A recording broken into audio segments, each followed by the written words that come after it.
Hi, I'm MTG, and welcome to another Deck Tech Breakdown. Today we're going to be going over Loran, Disciple of History.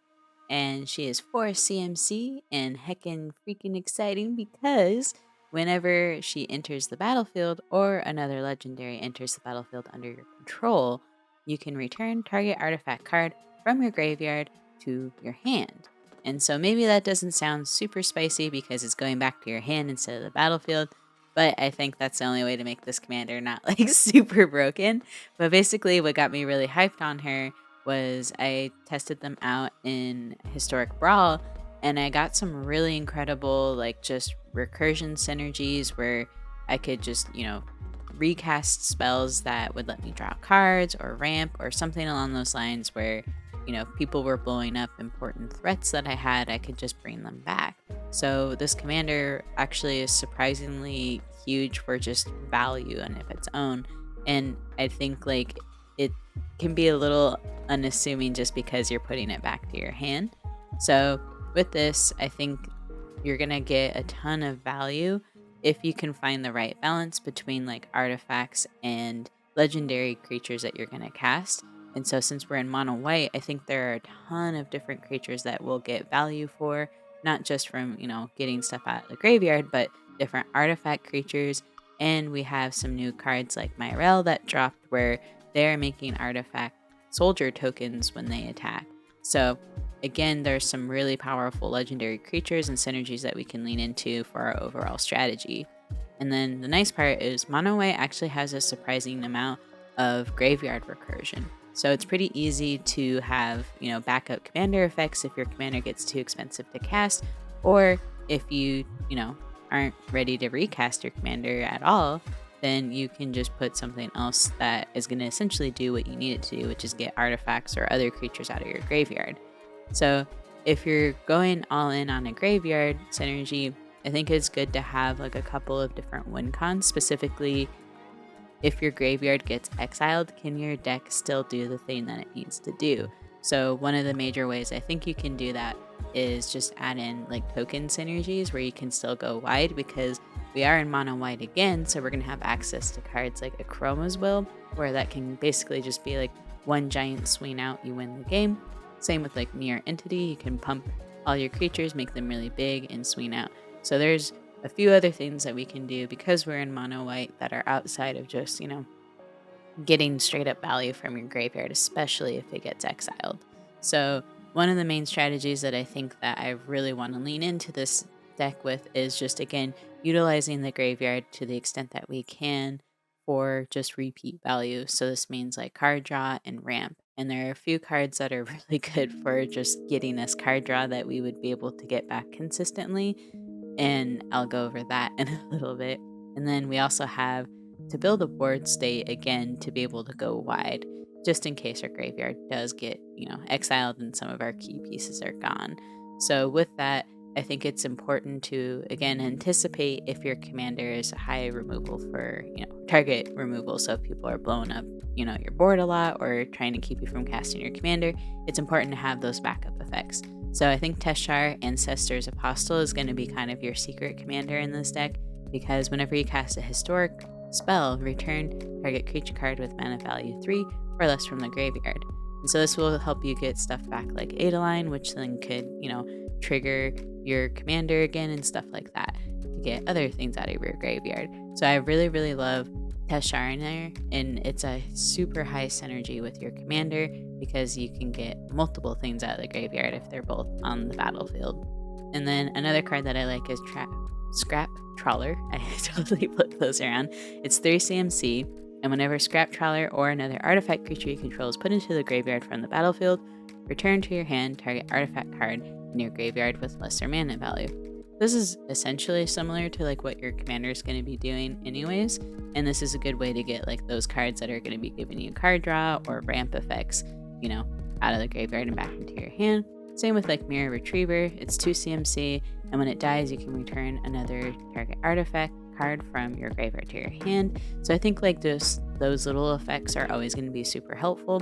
But something else too that's going to be super spicy here is something like Ascend from Avernus, where you can return all creature and planeswalker cards with mana value X or less from the graveyard, because I think this is a good way to get back like your mono white legendaries that you're hoping will trigger your commander's effects, because we have a lot of ways to get, artifacts out of the graveyard, but we also want to make sure that we can get those legendary like mono white cards, out of the graveyard and back onto the battlefield if possible. Another card that I truly love here, and I'm always happy when I can resolve it, is Brilliant Restoration. So you return all artifact and enchantment cards from your graveyard to the battlefield. This is perfect because I also like running cards like Rabble Rousing, where if it gets blown up, this is another way we can get it back out, but it also can get back some of our key, graveyard stuff or artifacts and whatnot. So that's pretty heckin' sweet. And some of the cards that we're looking for to get like repeat value from is stuff like Ichor Wellspring. So when it enters the battlefield or is put in the graveyard, you can draw a card. And this is really sweet because, again, if you're running out of like cards and you're desperate, you're like, give me something, I think Ichor Wellspring is going to be really good for this. Mindstone. So Mindstone is one, it can be like a mana rock, but then you can pay one and sack it, and then you can just get this back out. So it's going to be a little bit more costly than getting like Ichor Wellspring back, but I think like Mindstone is just going to be a mana rock that you're going to add anyways because you're in mono white, but then you can just get repeat value out of it.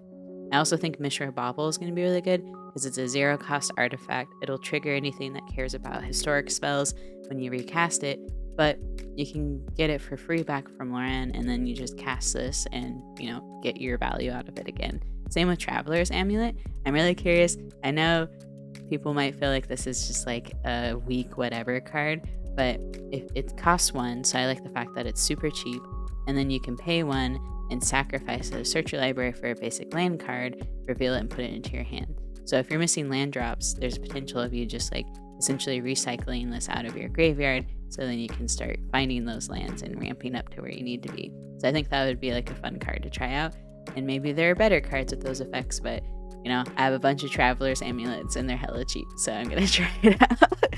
With us depending on our graveyard for a lot of value, I think it's important that we look at other strategies and mainly going wide with tokens. So my Rail Shield of Argive is another new card from Brothers War.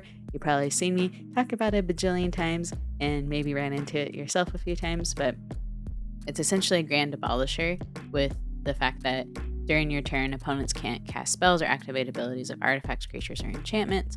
And then, whenever she attacks, she creates X/1/1 soldier creatures that are artifact creature tokens, where X is the number of soldiers you control. So this can actually spiral pretty badly if it's not addressed. And I have this as like one of my other like main commanders. So I think just overall, she's a very high synergy card in this deck. And then obviously God Eternal Ketra is going to be great because you're making those 4/4 zombies whenever you're just casting a creature spell. And then Adeline or Adeline, I always just call her Adeline, Resplendent Cathar. She's a beast, and if you're attacking and you're wanting to make creatures and stuff like that to keep that go wide strategy going, I think she's going to be a very powerful add to this. But then also Teshar can get her back out of the graveyard because she's 3 CMC.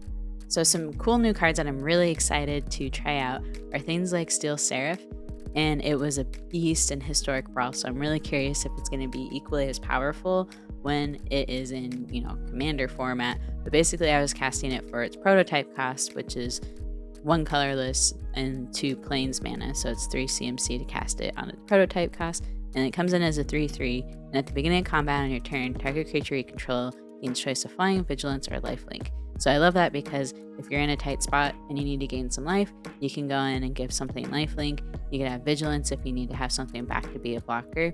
And then if you need to go like over the top of your opponent's head to like deal some more damage, you can give it like another creature flying, and if they don't have like a flying blocker. So this just adds like so much versatility to like your attack and your defense that it was just such an insanely high like synergy with this commander. Platoon Dispenser is another card that I wasn't really sure, just because it is 5 CMC, how like worth the cost it would be.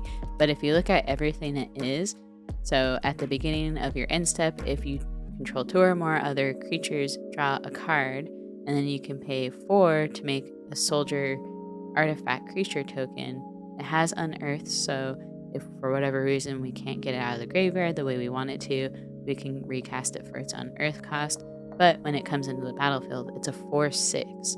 So it's actually a really solid body on top of being card draw and a token generator, and it gets itself out of the graveyard. So 5 CMC is actually pretty insane for just what it does overall. And it's, again, a really powerful card, especially because it's very easy in mono white to have more than 2 other creatures. So you're definitely getting card draw with this card. And then Liberator Urza's Battlethopter is batty bonkers. I love this card because one, it has flash, has flying, and then this is what it does for all the other colorless and artifact spells, is that it lets you cast them as though they had flash. So that's awesome just right there, because that's just going to make your deck like that much more spicy and surprising and explosive. And then the other piece to this too is whenever you cast a spell, if the amount of mana to cast that spell is greater than Liberator, then you put a +1/+1 counter on Liberator.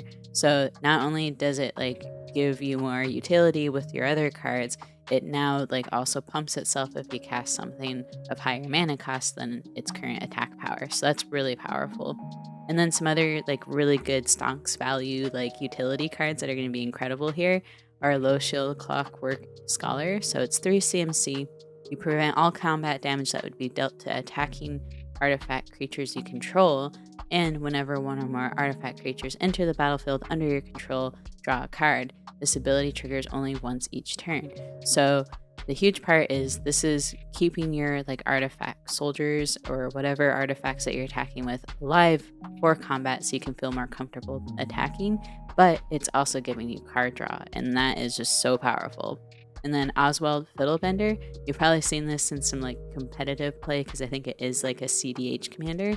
But if you pay 1 plains and then sacrifice an artifact, you can search your library for an artifact card with mana value equal to 1 plus the sacrifice artifact mana's value, put it onto the battlefield, and then shuffle, activate only as a sorcery. So I was basically in Historic Brawl using the Eker Wellspring to sacrifice that. It goes in the graveyard, I draw a card, and then I can also like tutor. You're going to get some really good hits with Oswald, and having like again those cards that you're okay with like sacrificing these artifacts that you actually want to hit, you know, your graveyard, because you get card draw or you get some other additional value from when it, you know, is sacrificed that like or goes to the graveyard. This is just a really good like sack outlet, but also you're able to tutor up what you need. So another card that I really love is Indomitable Archangel.